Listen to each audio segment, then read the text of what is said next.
Do you have a podcast that you're passionate about? Are you looking for a professional studio to help bring your vision to life? Then look no further than CRUX Media Group Studios. Located at 903 West Evans Street in Florence, South Carolina, CRUX Media Group Studios is a full-service podcast studio that offers recording, editing, consultation, live streaming video recording, and more. We have state-of-the-art equipment and a team of experienced professionals who can help you create a podcast that is professional, polished, and engaging.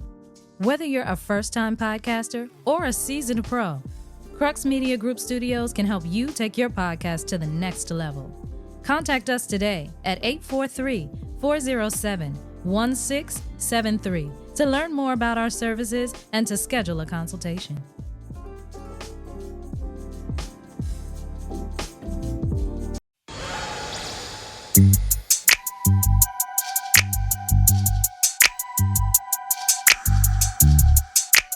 And welcome to the Relationship Status Podcast. I'm your boy Yusuf in the building. And remember, you can find us on all podcast platforms. Remember to like, share, follow, and 5-star rate. And if you want to join the conversation, make sure to email us, RELSTAT podcast @gmail.com. And don't forget the advice group. It's a private group. You can go in there. There's a lot of foolishness going on in there. Go ahead and join the Relationship Status Podcast advice group on Facebook. Yep, you got to get let in, so you got to answer a question there. But I am here. We are privileged to have two of the best in the PD in the world. We're going to get the one, then we're going to get to the other. First one over here, you've seen her before on the show. She is, we might have to say you're a host now. You're going to, Kiki Banjo. How y'all doing? Yeah, she changes her name. We know how it go. When's the next change coming? I don't know. You don't know? Be next month. Next month? Okay. We wait, anticipating as usual. How's everything been? It's been okay. I'm here. I'm present. And accounted for? I'm counted for. I'm ready to talk my shit. Ready to talk. All right. And then over to our left, this is kind of a grandiose introduction. He is new to the CRUX Media podcast family as of today. Yeah. Mr. Antoine Lai. How you doing, sir? Man, I'm happy to be here. I'm happy to be happy to have you, team, bro. Man, happy to have you on the team. Like, and it's just like a great, I don't like to call it a team, I like to call it a family. Right. So it's great to have you a part of the family. We always encouraging each other. We always kind of on each other's posts and helping each other out. So that's definitely glad to have you in the mix.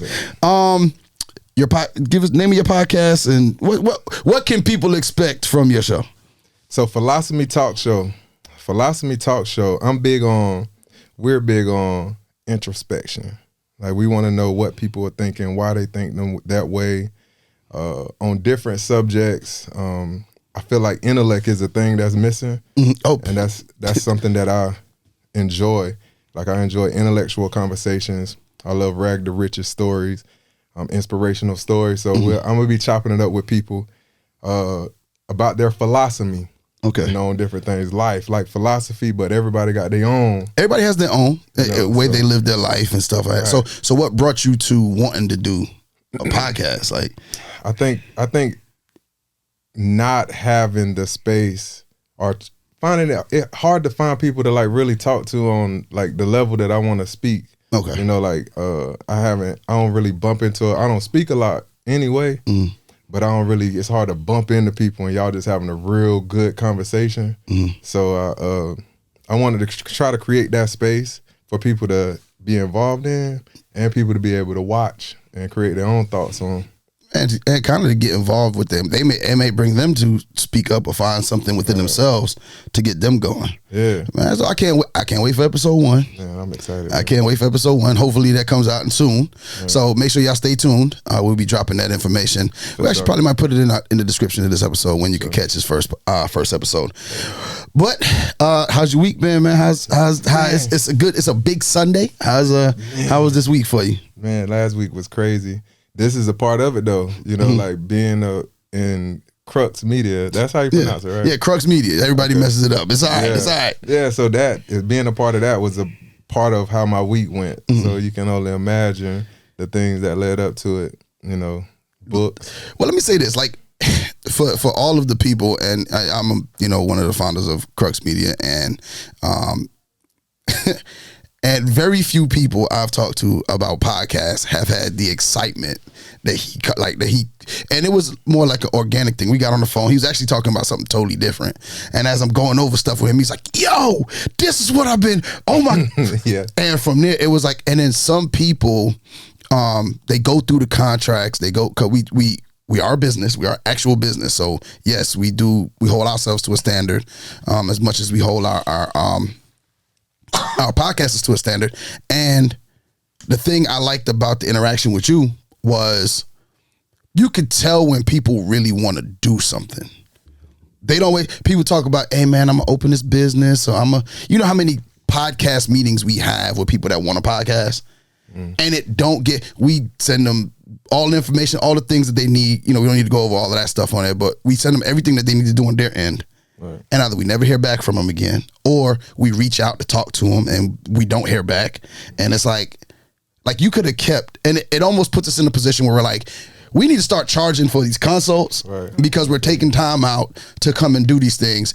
And it's not like we solicited you. Right. It's like you reached out to us. So if you reached out to us to do a show, so to get to your point, like to get to you, it was like we talked, I think it might have been Tuesday on the phone. We met Tuesday. We had some emails back and forth. We had to get some verbiage right. We did that, signed, sealed, and here we are in 4 days. And then, but you know what I'm saying? Like that's when people want to do something, they'll do it. And I think that it gets, especially with podcasting, it's so easy to get in and out that, and then people think they want to do it until it's time to do it. And then it's either the money aspect of it. Well, no matter how you choose to do it, there's a cost. If you choose to do it yourself, guess what you got to do? All this fire stuff you see in here, from the cameras to the microphones to everything, you got to pay for yourself. Right. Then you got to do the work yourself. And then, so then you end up fizzling out there. And then we say, hey, you got to charge. Oh, well, why you got to charge that much? What? Like, we're providing a service. And so I just think that some of the mentality when it comes to podcasting is, I want to do it until I got to do it. And so for you to have the level of excitement you had, and then just for the action to happen so quickly, it shows I want to work with people that want to do that. You know what I'm saying? And right now on our network, all we have are people that move in that sense. And I think that that's good when you have a lot of like-minded people, a lot of like-minded podcasters. It helps to move your business a whole lot further. Because I'd rather have a minimal amount of good people than a whole bunch of mediocre people, because then your turnover is so crazy of people that's in and out. So, man, thank you for being on. And so you say you're also an author. You got a kid's book. Let me see that thing here. This is dope. Yeah, man. Hey. That's cool. Yeah. Out of Acorn, I am a mighty oak. Out the Acorn, I am a mighty oak. So what is this about here? So it's a children's book, ages. Number one, I am a independently published author. So that's a credential that it took me 2 years to get. Here's the thing. We need to talk after this about that. All right. We need to talk about that. I got you, bro. I got you. Because we actually have an author on our network.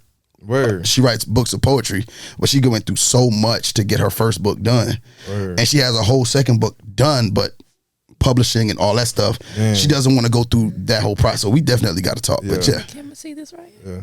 No, they can't see that. No, you good. Yeah. So yeah, that's it's a book that I wanted to give to the kids about a acorn. It's a book for everybody, but if you can teach it to a kid, I don't feel like you really know what you're talking about until you can teach it to a kid. You know, so it's about an acorn that believed in himself to become an oak tree. So it's about self-belief, you know, so I was able to create a character. An acorn is naturally brown, you know. I feel like that self-representation plays a part into that too. So a brown character with the potential of an oak tree. An acorn is an inch tall, and it can grow to 144 feet. That's a lot of potential that an acorn packing, and we have more potential within us, and I think it's important for our kids to know that. That's dope. That's dope. That's dope. And where can they find the book?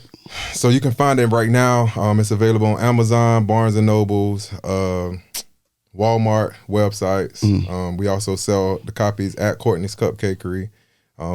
It's a store called Jack Books. I want to say that's coming downtown Florence. It's a new independent bookstore. Yeah. So I'm looking to get it in there too. So those are avenues you can get it. Okay. All right. We're going to go ahead and drop that link in in the description of this episode as well. Go ahead and support, man. Al the Acorn. Hey, go ahead and get that book today. I'm probably going to get a copy from you if you got something in the car. I'm gonna go ahead and pay you for a copy today. Okay. So I got some kids in the back, and you see them around here all the time. I got them, bro. Yeah, I got them. I'm excited for them. So we're gonna get into a little bit of it. My week, a little bit.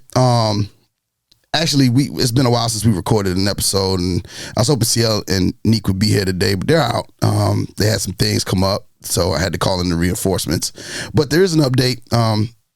We've been in this show 6 years of this show, and going on year 7, and I've consistently talked about my kids and my exes, and this is a relationship show, so all of that matters. And I have a daughter that we didn't have contact with, and she reached out to me, and I had my kids go with me up to see her, and we had an amazing time. I hadn't seen her since she was like 6. Dang. And she's 18. She's a freshman at her name is Niara, and like we went up, and it's the first time ever since my kids I had all of them together. So it was really emotional for me. My son Amir, who has his podcast, check it out, Kid Life Podcast. He was super over the roof because he's never met her. So, and he's really big on family and stuff like that. So it was just dope. And so to all the fathers out there who have issues and stuff, like, don't give up.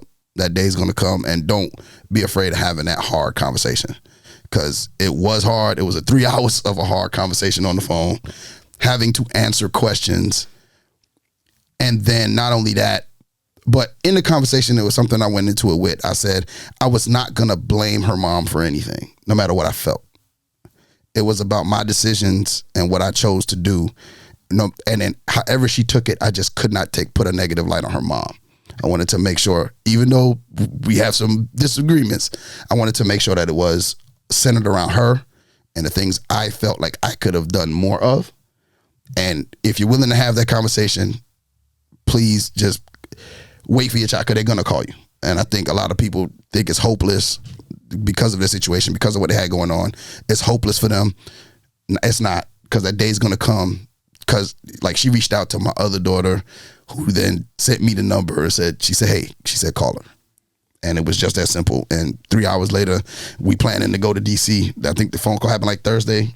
Like that Monday, I got the kids, was in the car, in the truck, headed to DC. Now, spent a whole lot of money, because DC is expensive. And where they wanted to go, we want to go here. But after that, I think I've spoken to her every day since. And it's been about a month and a half now. There's not a day I have not spoken to her. So just an update for those people who really listen to the show over time. Good, bro. That's amazing, bro. For real. So just don't give up, fathers, or even moms. If you don't have custody, if you haven't seen your child or whatever, don't give up. Just keep. I know they say hope is a drug, but keep that, because you don't want to give up and then it happens and you're not prepared for the moment. And I felt like I was extremely prepared for the moment to happen. So she's even talking about coming to visit. Like, it's been a whirlwind of stuff in like a month. It's almost like trying to catch up, 14 years in a short period of time. So, I'm just trying to do my best to keep moving forward with that. So, but let's get into this episode. Something interesting, of course. Our Facebook family is super dope. They always sending us stuff to talk about. Now, I know you're not a relationship dude, but this is about the 5 stages of love as put forth by Sai Las. She posted this actually 2 years ago, November 9th, 2022. And she said that most couples don't make it past stage 3. So what we're going to do, we're going to talk about the different stages. So the 5 stages are: 1, passion and fun; 2, getting serious; 3, disillusionment; 4, deeper understanding; and then 5, moving forward together. Now, she says most couples don't get out of stage 3, which is disillusionment. And we'll come back to that, because I think that is, I kind of agreed with her in that comment. All right, so passion and fun. This is pretty much the honeymoon stage. So what about the honeymoon stage makes it like so, like, what makes it like that fire in you? Can I throw a disclaimer out real quick? Go ahead. We forgot to get to your disclaimer. Get to your disclaimer. Yeah, so you said I ain't a relationship dude. I am. I just don't speak about relationships. Okay, speak about relationships. That's what I meant. We'll clarify that. Don't speak about relationships publicly. Yeah, because it's that's my thing. But yeah, let's get into it now. Okay, so what is it about the? And I'll ask you first, Kiki. What is it about the honeymoon phase that just makes it like so? Like you in that. Oh, I want to talk to him all the time. Oh, I want to talk to her all the time. Like, what makes it so exhilarating? Because you meet the best version of them. They give you that representative. So you see the best version of that person right then. But don't you think kind of sort of like that's kind of the issue with dating today is the statement you just made. You're meeting the representative. So everybody now is going into everything that a relationship, whether even if it's a business relationship, we ain't even talk. Let's take it out of romance. If it's business or friendship, I'm going into it looking for red flags, like the reasons why I want out. So doesn't that make like the honeymoon phase now? Because I'm already thinking that this is not the person that I'm going to be with. Doesn't it diminish the honeymoon phase?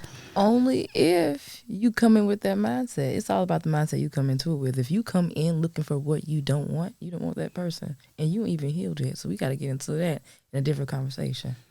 Okay, but that's I do think people do get into stuff, and they ain't even over. Yeah, they ain't even over the last thing. Over.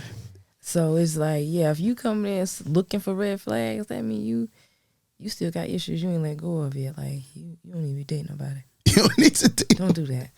Don't do that. Don't go in looking for something to be wrong. That's weird. But some people turn that as going, I'm just protecting myself. That's how they see it. You can have boundaries. That's what boundaries are for.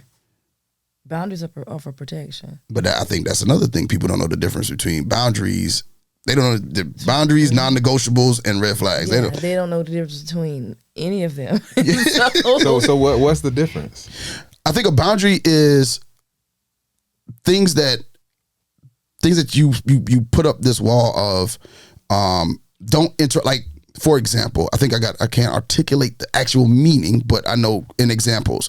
In an example, don't and a boundary for me is don't pop up at my house. Right. I feel you on that. Call me. I'm not saying you can't come. Mm-hmm. I'm just saying announce that you're on the way. Right. Call if you're on the way. Right. That's a boundary. Mm-hmm. All right. A non-negotiable would be don't curse at me. Mm-hmm. It's not a boundary. That's a non-negotiable for me. Right. A boundary is something that you may cross, and then I have to then put you back outside of that. Like you might pop up at my house one day, and my anger, we might have never had a conversation about it. Mm-hmm. And so my anger might go, but hey, look, we didn't have a discussion about this, but I would really appreciate it if you call before you come. Right. I get your sentiment. You want to surprise me with, whatever gift this is you brought me. You want to show up in a trench coat, nothing on, I get it. But, this is one of my boundaries I would prefer if you call. Right. Now, a non-negotiable, once we arguing, and I got this from my marriage, the way she used to speak to me, I don't take that off nobody at all now in a relationship. I do not. The second you curse, I'm out. I'm out. Like I shut down. I don't say nothing, and I'm probably out of this altogether.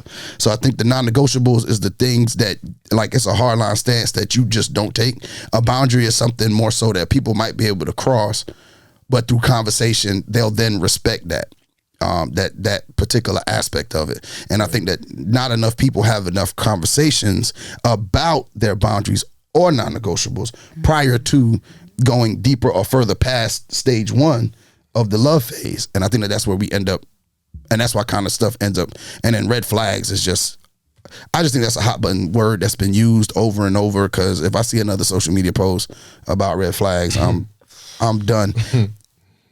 And I think that sometimes that's why people, we have a really good, I would say we have a really good followership and people listenership and viewership for this show.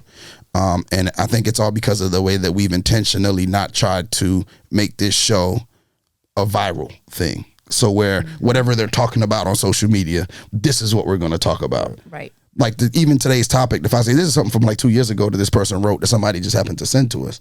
So it's not something that's current. Like we're not going to be here talking about 10 red flags or, flying somebody out or, it's more so about we want to make it a little bit deeper of a conversation. So I think that red flag stuff, like I said, for the viral thing. So I want Mr. Lad. Okay.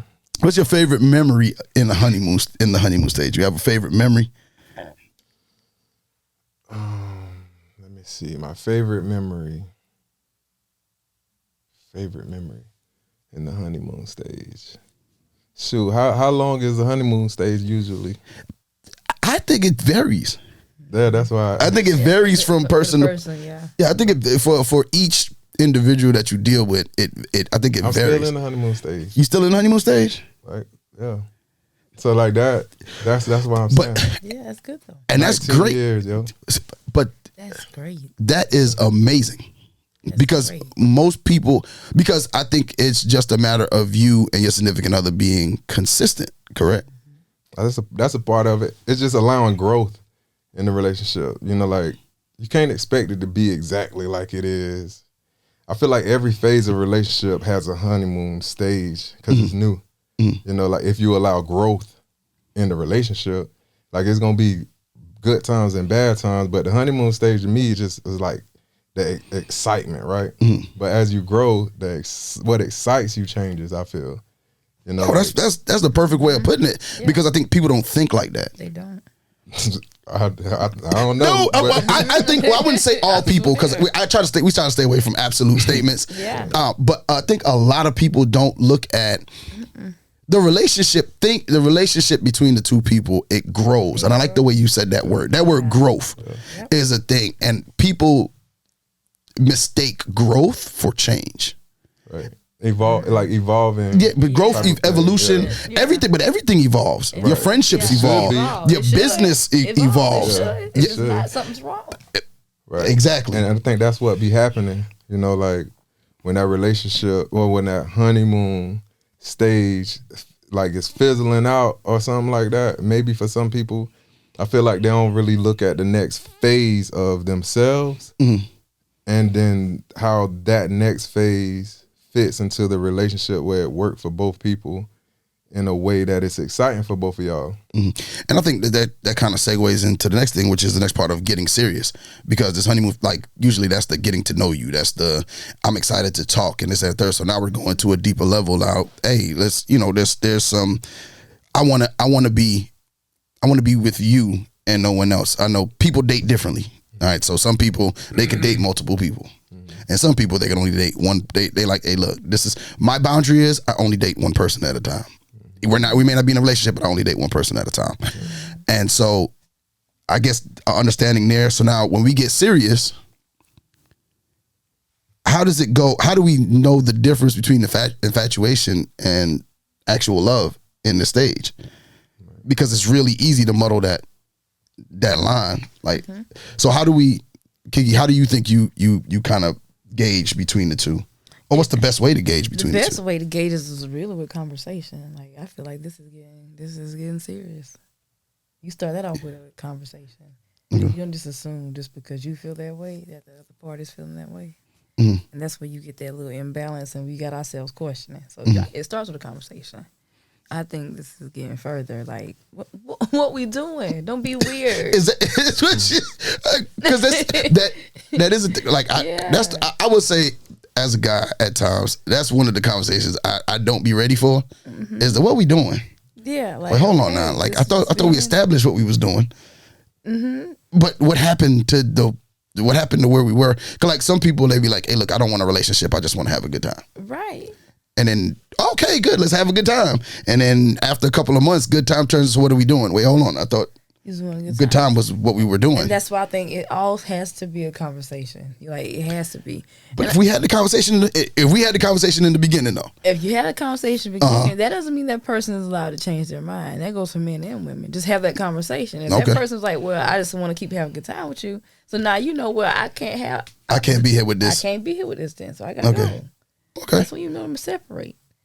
Okay. You get what I'm saying? Yeah, like, no, I get nobody's saying like, oh, well, now I want to do it, so you forcing me to do it. That's weird. Why are you being weird? That's weird. But some people will go, hey, I'm having such a good time. What's the harm in being in a relationship with this person when I have a good time and not understanding that this person is trying to get serious. You're not. So if that's the case, it's not aligning, and it's kind of destined to fail, really, because you really don't want to be in a relationship. And this thing has grown, as you put it. So it's a good question for you. I'm gonna ask you a good question. What does commitment mean to you in a relationship? In a relationship, yeah, a commitment. Okay, so that's a good question, because I ask people this question sometimes. I ask it in a different way, but when you commit, I feel like there's no commitment without agreeing on what it is that y'all committed to. You know what I'm saying? So yeah, I feel like that the commitment comes after the agreement. Like, this is how we feel this relationship would work best for us. This works for me, this works for you. This is how this thing mesh. I'm committed to X, Y, Z. I mean, I can agree that this is what I feel like is gonna be disrespectful to the household. This is what I feel like when y'all have these agreements, y'all establish these agreements. When you commit, you committing to those agreements to that person. And like, I feel like as you grow and as y'all make your mistakes and stuff like that, because that happens. That happens, yeah. You know, so as you make your mistakes, it's either like y'all willing to have the conversation and see if growth can come from this mistake, or if that's just something that's one of those boundaries or one of those non-negotiables that should have been negotiated in the agreement phase. Oh, that's a good. It should have been negotiated in the agreement. That's a good way to put it. But that's what I feel like. Commitment is just you giving your word or your ring or like whatever it is that you giving in exchange for this commitment to these agreements. I feel like that's. Hopefully, I answered the question like what a commitment is to me. But I think a commitment is just you actually committing to what it is that y'all agreed on in y'all relationship, like what y'all feel like is gonna work the best. Because like you said, for a relationship, even if it's business, you know what I'm saying? If we got a business relationship, like you and we went back and forth in emails to find an agreement on what it is that we, you know, and then now the commitment was made and now I'm here, you know, so that would give an example of underneath the terms that were agreed upon. Underneath what we agreed on. And not saying that not saying that like a relationship is contractual. No, but isn't it? Yeah. Well, I think there's different. It's kind of different. I know when people get married, it's a contract. They feel like. But I'm thinking. I mean it more metaphorically. I think it's a contract in the sense of, especially if you're saying, especially when you said emotional contract, and it's an emotional contract. If we're sitting down and we're agreeing, right? So we're discussing. We have now gotten to the point. We're in the serious phase. We're in phase 2. We want to make this thing serious. So now, what is it? What is the contract? What are we committing to? What are we committing doing? What are we doing? Yeah, what are we committing to? And I think in my past, I've been very poor at articulating what I want. And I usually just go, okay, what do you want? Okay, cool. All right, that's what we'll do. And there is no I'm agreeing to whatever they said. There is no negotiation throughout the situation because I'm agreeing just to what they. So that's automatically like it ain't no balance. There's no balance in the relationship, and so now what ends up happening is, and this is in a lot of my past relationships, what ends up happening is I end up slower and slower being more unattracted to, losing feelings for, because I feel like my portion of the relationship is what I need is not being met, although I'm meeting all these other needs when I didn't articulate in the first place what I actually needed from her. I didn't negotiate that in the beginning.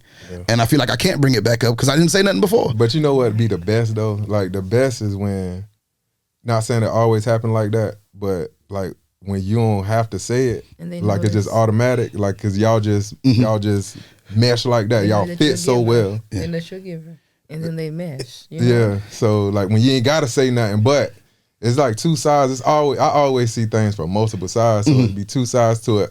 People just gotta figure out what works best for them. You know. But yeah, I do feel like that's it. Yeah, I mean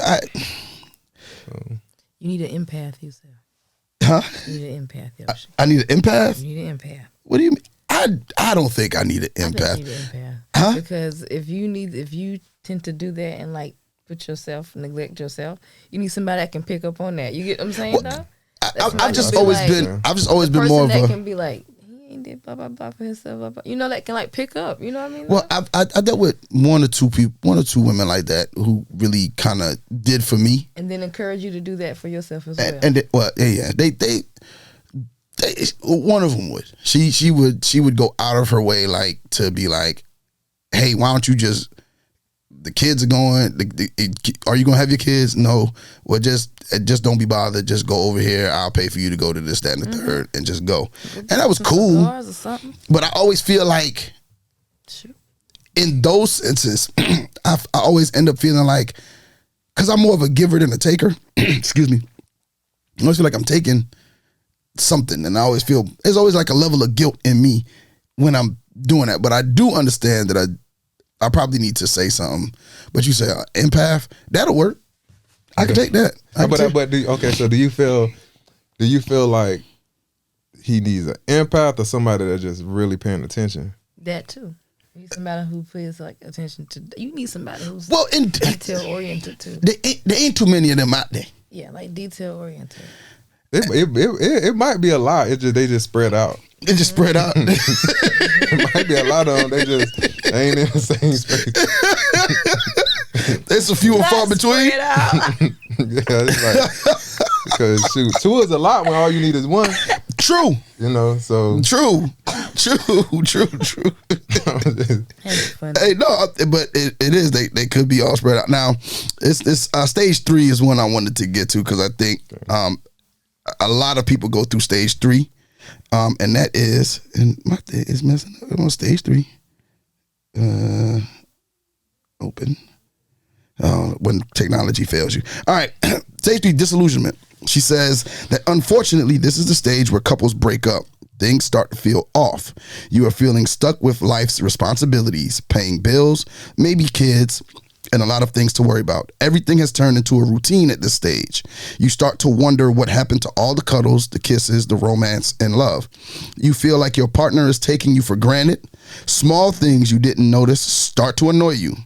Constant arguments are taking the place of romance. You have mixed feelings, which make you doubt if you even made the right choice. You may even start resenting each other. This is when most couples break up. Do you think that that's the case? I'll ask you, Kiki. What is your, in that sense? Yeah, that's the truth. That's when most people like fall apart. When life start like when real life hits them, like this is who this person is. Mm-hmm. Especially at this stage in life, because we all have that ugly stage, right? And so this is who this person is, and you have to figure out how can I navigate this stage of this person if that's what you want to do. Mm-hmm. Do you think that people end up in this disillusion stage because they're not, because and I want to ask you this, because you said that you're still in your honeymoon phase, because as your relationship grew, I love the word of growth, and I love the way you worded that. But as it grew, y'all made the adjustments to deal with the growth. Do you think that that's what it is here? Like they said, kids came into play, and bills had to be paid because now we living together, and so life becomes a routine. So do you think that?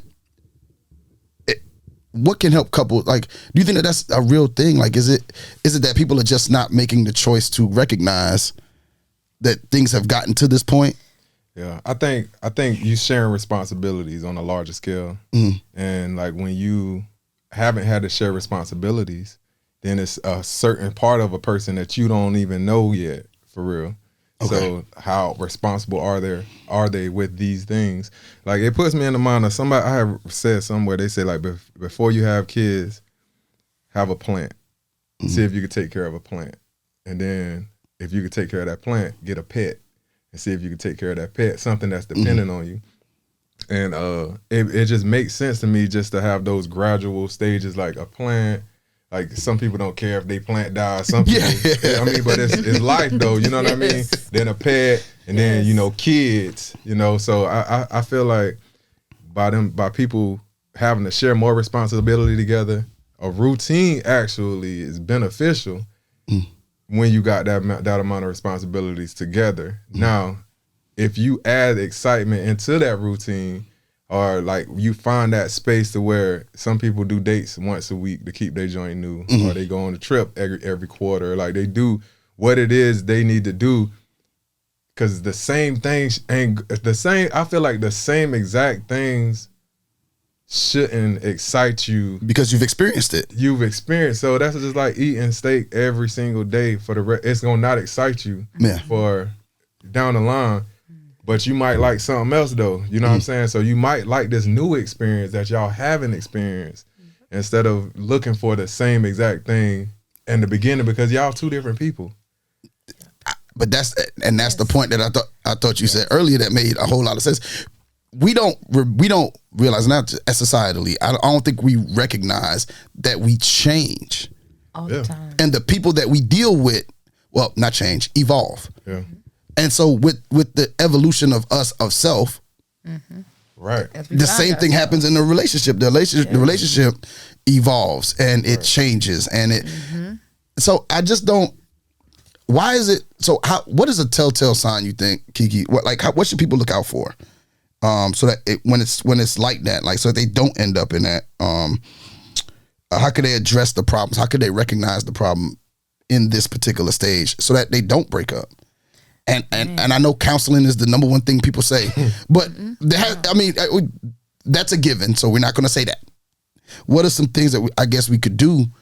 If we're in this relationship and it's been 2 years and we're living together and we've gotten to this mundane state, how should that conversation go? How do we address it? How do we address it as a whole? Yeah, I like an opportunity to answer that. Yeah. Okay. Oh. Yeah, you start off with clear communication. Like, somebody has to be attentive. Attentive enough to know there's been a lack in communication, because that's usually the first thing that starts to falter is the lack of your needs. Because your needs start to change, and you've been doing this one thing for a very long time, right? And your needs start to change. You almost feel obligated not to change them because you've been doing this with this person for so long, And that's when I think the communication starts to falter. When you feel like, I feel obligated to doing this one thing, but I don't need that. It's not working for me anymore.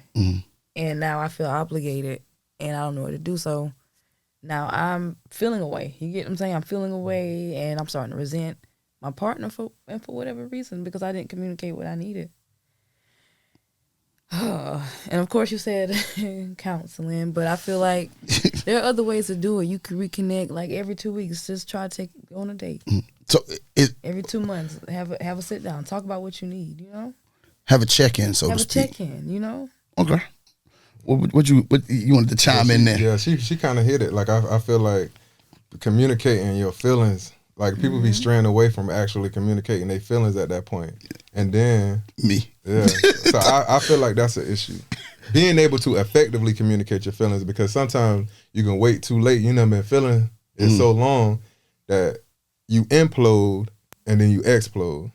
So I feel like being able to communicate or building a relationship the way y'all feel comfortable, knowing what's on each other's minds, and keeping people out of your relationship. Like, I feel like that'd be the biggest Wait, thing. what is that? With the advent, with the blow up of social media, I gotta have people in my relationship. That's false. No, that's not the Like, Isn't that? I don't believe that. I'm speaking. Look at how many, and it irks my nerves. Like, I was dating somebody one time, and I said after my last relationship, until I'm married, I'm not posting nothing. The next thing the next picture you see of me is like probably my wedding day, and it's probably because my wife want to post it. It ain't because I actually want to do it. I'll post other nonsense all day, every day, but I try to keep my relationships and the people I deal with very close. Right. And it's worse than I was dating one time. Was it you hiding me? Yeah. That's usually a thing that people would say. No, how you've met my friends. You've met my family. Everybody that's important to me. No, but you ain't post me on social media. That means you got how? That's just how they think. Yep. Like that's just how that particular person think. But I feel like a relationship is so sacred. Like you should, when you put something on social media, and this is why it's hard for me to really be as effective as I can be, because social media is a gift and a curse.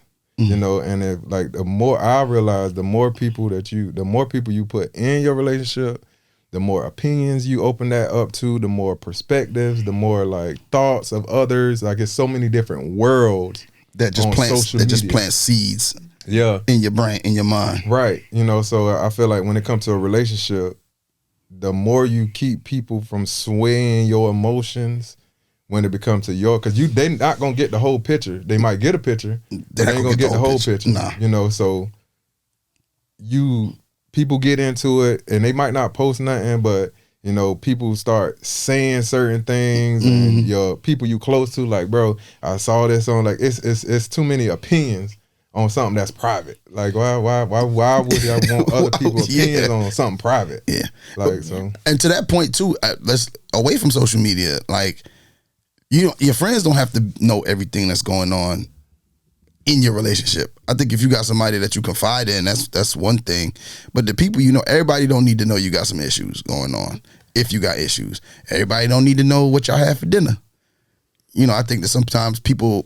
I remember my ex-wife would say, "Hey, let's go to my mom and dad. We're having this issue. I want to get my mom and dad's thoughts on it." I'd be like, "No." Their relationship is not ours. What's making them work, because I see a lot of stuff over there I don't like.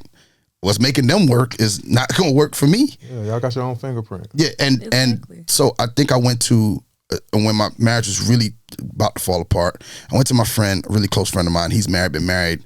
Now he's been married about 20-some years, 22 years. Got married 2004 or 5, something like that. So about 20 years they coming up on.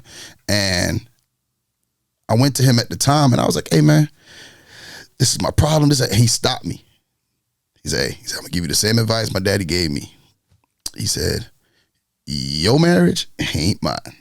Whatever I give you, going to be from my perspective of what works with my wife. Yeah. Your wife is not my wife." And he said, "I suggest y'all just go and talk and figure out if y'all can talk this out. And if you need to go to counseling, go ahead to counseling."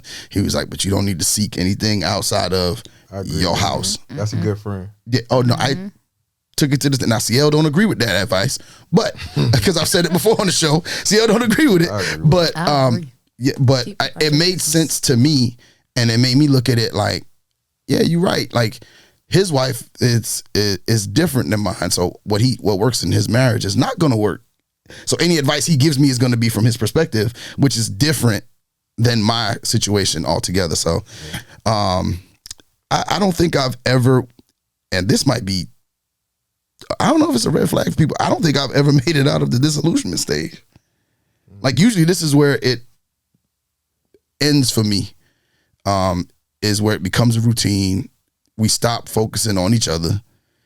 And then sometimes, and there's no conversation about it. And I think the women in my past that I've dealt with they haven't been the best communicators, and I'm not the best communicator.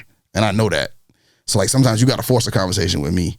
Or sometimes I try to force a conversation and not really taking the clues as to, there's no more conversation to be had. And so I'm still trying to figure out that balance of when I need to talk and when I need to let the other person open up the conversation. But I haven't made it out. But you, Antoine, have made it to the deeper understanding stage. So it's deeper understanding stage is where, I hate it when I mess up. Come on. And to that, like I feel like people don't like every relationship you get in don't supposed to last forever. I feel like I feel like it's hard to, like sometimes people feel like you ain't gonna know if that person ain't good for you till you reach some of them stages. Yeah. They might be good at these stages, these first 2 or these first 3, but y'all just ain't that, they not growing with you, or you got to this stage faster than them, you know what I mean? So I feel like it's so much that goes into relationships.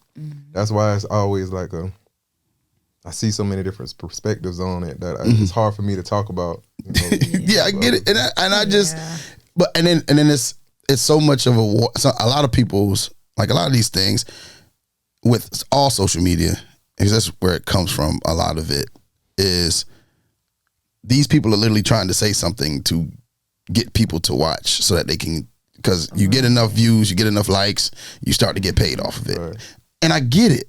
And that's cool.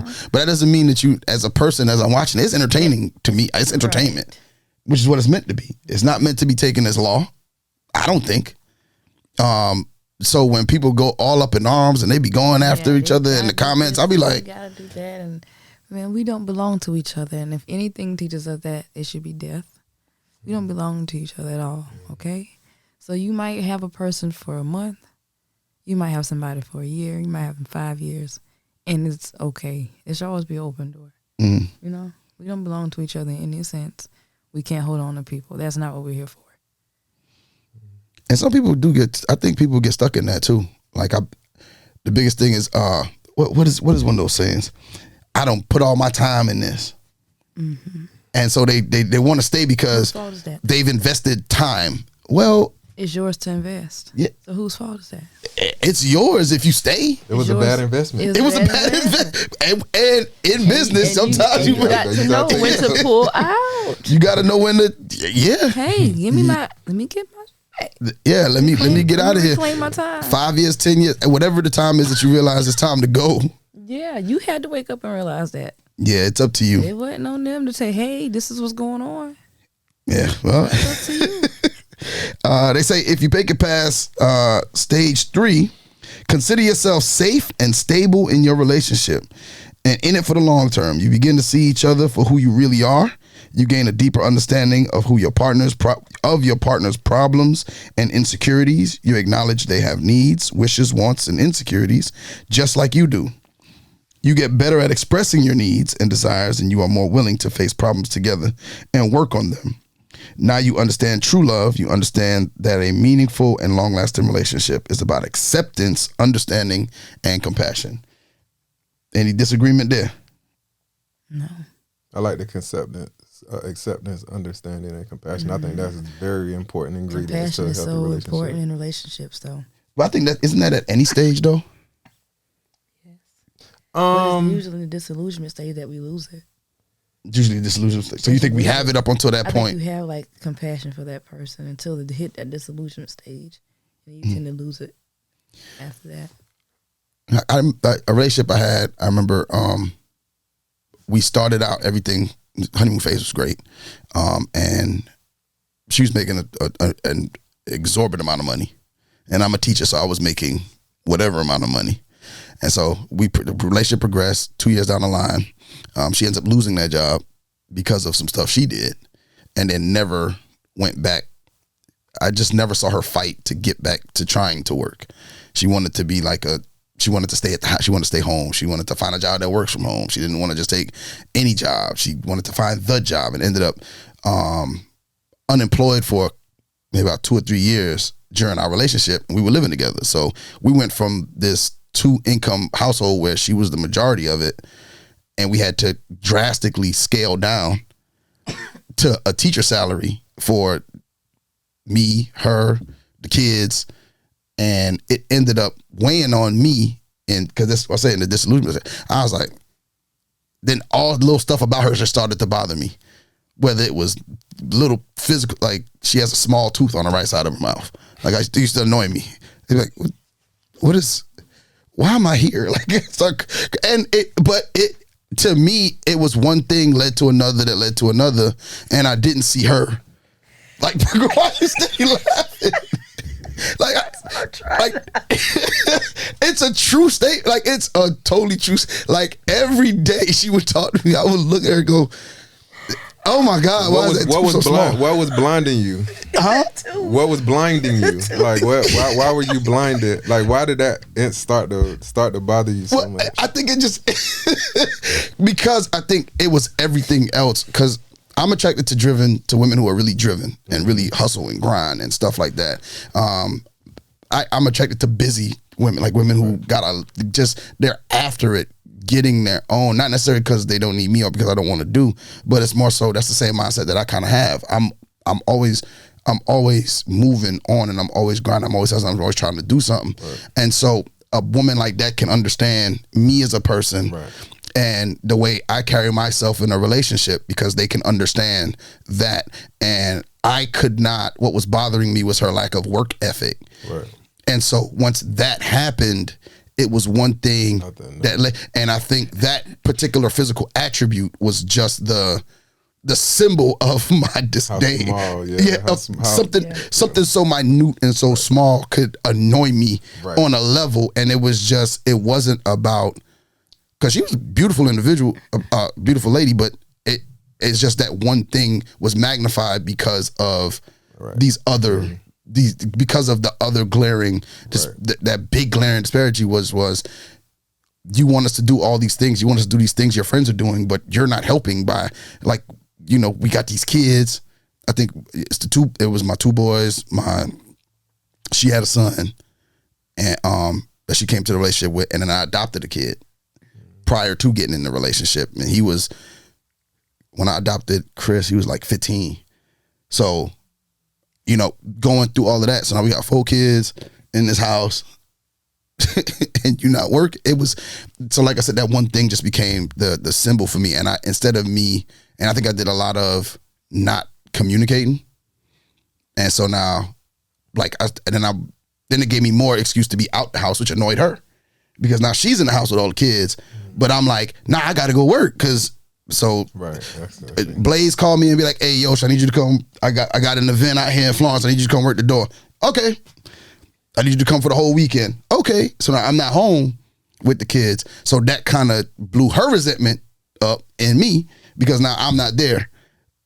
But it was like, which came first, the chicken or the egg? And stuff just started to annoy me. And so then we ended up breaking up, of course, but it was destined to go there. And like I said, it was that disillusionment stage that just kind of, it put us in that place. Hopefully she don't see this and be like, oh, that's how you really feel. Oh, no, you think we've had that discussion on this show. There's an episode, I'm put the link in there's an episode, me and her was on the show. What? It was just me and her. Dang. We did an episode where we talked about our relationship, the breakdown of it. Y'all go deep. What happened, and me and her, it was just me and her on the episode. And we spoke, and me and her, we cool. Like she know what I be saying. Y'all go deep up in this joint, huh? Yeah, I'm gonna put a link to the episode if y'all want to hear that episode. Because the show's been going on for like 5-6 years now. That's crazy. And that's what's up, bro. There was, when we started, was literally this show started at the end of my relationship with her. So she was on the show she's been on the show as somebody who's with me at the early, and then we did a show, I think it might have been last year, where we just talked about the breakup and how it happened and stuff like that. And that's what's up, man. And so people was like, somebody hit me up, was like, y'all cool. I'm like, nah, I just think when people take accountability for whatever happens in the relationship, both parties can move on. Yeah, that's real talk. Without issue. Yes. So for us to be able to sit there and have a conversation, as hurt as she was and as hurt as I was by us breaking up, and as hurt as our kids were about us breaking up, for us to be able to sit there and have a conversation and have a deep, meaningful, like, just conversation about it on air. On air. That's the thing. You know what I'm saying? Different. And so but left out of there, hugs. Hey, have a safe ride back today. You know what I'm saying? It was, but that's because I think not only I've evolved a lot more, because there's been a stage where if you was out, I'm out. We ain't got nothing to talk about. But I felt like people could get something out of us having that conversation, even if it's just, hey, you know what? You can have a conversation with your ex, especially if you have kids together. Right. Because you can't you're linked for life. So you can either have conversations with this person, tough conversations. Maybe it's some stuff and some resentment that y'all are holding on to because y'all just haven't discussed it, because you just haven't talked about it. So talk about it. Get it out there, get it in there, and you don't need no counselor to talk about nothing. The counselor's there to help you come up with strategies to help you get past it. Mm-hmm. But there ain't nothing to having a conversation with somebody, and you ain't got to cuss. You ain't got to, your voice might become elevated at times because it was a hurtful thing for you. But for the most part, why can't we discuss it and give the both of us closure? Because I think one thing that annoys me sometimes about people is somebody said, and people, a lot of people believe this. They don't owe anybody any closure, which might be true, but it would be nice. I just think it would be nice if you were to offer some form of closure to the person, because sometimes a reason why somebody repeats behavior is because they don't know that the behavior they're doing is wrong. They may simply say, "Hey, this is who I am." Right. I don't know why all these women don't talk to me anymore. Well, that's because nobody has said, "Hey, you know what? This is over." But these are the things you did that kind of got me to that point. Mm-hmm. And that's why I think there's you don't owe anybody anything, but it would be nice. I think it would be courteous. It would be nice if that was the case. And so for me and her to have that conversation and for us to hash that out, she was able to get some, and mind you, we did it on air, but we had talked prior to. Right. So that wasn't anything. We just repeated a conversation we already had. Right. But it was through that conversation that I was able to see, okay, well, these are the things I need to change about myself, because she gave me her reasons for the deterioration of our relationship, what she thought were those reasons. And then I was able to give her what I thought was those reasons. And I think it was able to give us allow us both to move on without holding on to bad behavior that didn't work the first time around.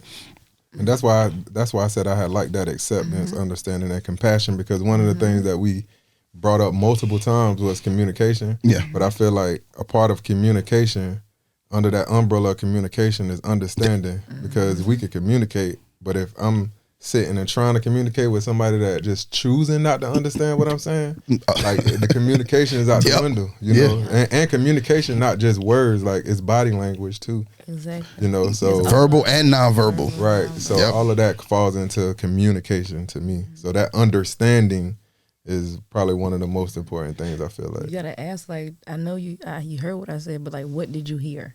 What did you get from that?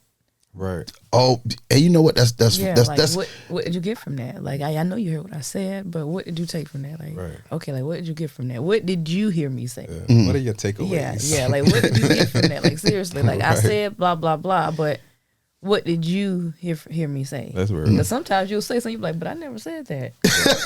And you're like, well, I felt like, see, no. That wasn't it. That wasn't it. But to that point, we had one episode we had a communication. This person is a communication expert. Dang. And he's based out of Canada, and what he does is he helps companies hire him. Companies, and he even has couples that come to him to help with their communication. And he said, me and Nique were going back and forth on the show, because me and her always go back and forth. And he stopped it. He said, okay, Nique. He said, Yusuf, what did you say? And I said, well, I repeated what I said. I can't remember what I said. And he said, Nique, well, what did you hear? And then Nique said something that was not like what I said. And he said, that's the problem in communication. Sometimes you have to stop and ask the person, okay, you're upset. So what did you actually hear me say? What did you hear? What I said, because then there is that disconnect between what I say and what a person hears, because tone or whatever, like body language, all that stuff can determine how a person sees or views or hears. Or even what they feeling. They mad. They ain't hearing nothing. They hearing exactly what you're saying. You know what I'm saying? They just listen to reply. How they feeling. How they feeling is what they're going to determine what they hear too. Mm-hmm. So it's so many. Communication is so broad, bro. And it take practice though. And you got to know to talk when you cool down. Mm-hmm. Like, you shouldn't say nothing when you mad. Like, when you're angry, go ahead and just walk away. Go ahead and leave it alone. Well. Leave it alone. Thank y'all for being on. Y'all have done an amazing job. I gotta have y'all back. Gotta have you back for sure. Yeah, I'm up in here, bro. I'm up in here, man. All right, tell people how they can find you. You can find me. I ain't hard to find. Fruitious Thinking, Fruitious_thinking on Instagram. Antoine Lied on Facebook. I don't do a whole lot of social media. I'm usually like putting something out there, promoting something. But if you wanted to contact me anyway, you can find me on those two links right now. Okay. What about you? How can they find you in the trap? It's going down. You can find me on Facebook at Kiki Banjo. Don't follow me anywhere else. I'm only on Twitter doing, you know what I'm doing. Foolishness. Looking at stuff I ain't got no Business. business. All right. So you on X? You ain't on Twitter. You on X? Hey, Don't look for me, please. hey, you can find me on Instagram and Snapchat at The Ninth Wonder. You can find me on Facebook, Yoshi English, and on there's one more. Oh, you can find us on all podcast platforms, RELSTAT podcast. Until the next time, y'all, we're out. Peace.